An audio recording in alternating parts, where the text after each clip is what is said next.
তো যেভাবে তাকে টেনে হিচড়ে ওখান থেকে সরানো হয়েছে এটা অত্যন্ত অন্যায়। সুকান্ত মজুমদারদের সন্দেশখালী থেকে টেনে হিচড়ে তুলে দেওয়া হচ্ছে। তিনি বলেছিলেন যে যতক্ষণ না শাহজাহান শেখকে গ্রেফতার করা হবে ততক্ষণ সন্দেশখালীতে ধর্নায় বসে থাকবো। পুলিশের তরফ থেকে কিছুক্ষণ আগে আসা হয়, এসে বলে 5 মিনিটের মধ্যে সময় দিলাম, 5 মিনিটের মধ্যে থানা আটকে রাখা যাবে না, স্টেপ নেব, এবং এই মুহূর্তে টেনে তুলে দিচ্ছেন সুকান্ত মজুমদার। এটা অত্যন্ত অন্যায়। তাদের অনুমতি নিয়েই উনি গেছিলেন, 144 ধারা মেনেই আমি যেটুকু শুনেছি গেছিলেন, ওনার সিকিউরিটি এবং উনি গেছিলেন, তিনি দুজনের বেশি যাননি। তার যে দাবি, এই দাবির উপরে ওখানে অনেক সিনিয়র পুলিশ অফিসাররা ছিল।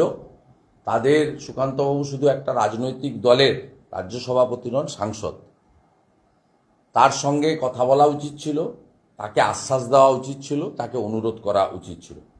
কিন্তু যেভাবে তাকে টেনে হিচড়ে ওখান থেকে সরানো হয়েছে তাতে প্রমাণ হয়েছে যে এই পুলিশ রক্ষকের সাহারা দেয়, যারা ভক্ষক তাদের রক্ষক, আর যারা প্রতিবাদ করেন এবং ন্যায্য দাবি তুলে ধরেন, তিনি সাংসদীয় হন, বিধায়কী হন, যত বড় নেতা নেত্রী হন বা যত বড় সংবাদ মাধ্যমের প্রতিনিধি হন না কেন, তাদেরকে কখনোই যথাযথ যে সম্মান প্রদর্শন করা সেটা করেন না।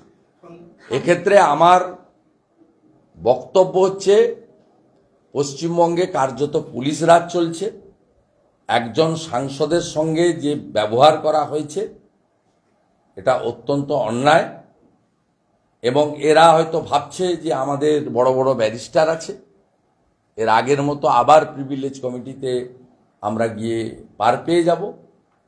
তাই বিচার ব্যবস্থারও এই বিষয়ে সজাগ হওয়া উচিত যে জনপ্রতিনিধিরা তাদের নিজেদের কথা বলতে পারছেন না এবং কাজ করতে পারছেন না। আমাদের ভিডিও ভালো লাগলে লাইক এবং শেয়ার করুন। কমেন্ট সেকশনে গিয়ে জানান আপনাদের মতামত। আরও ভিডিও পেতে আমাদের চ্যানেল সাবস্ক্রাইব করুন এবং প্রতি মুহূর্তে খবরের আপডেট পেতে প্রেস করুন বেল আইকন।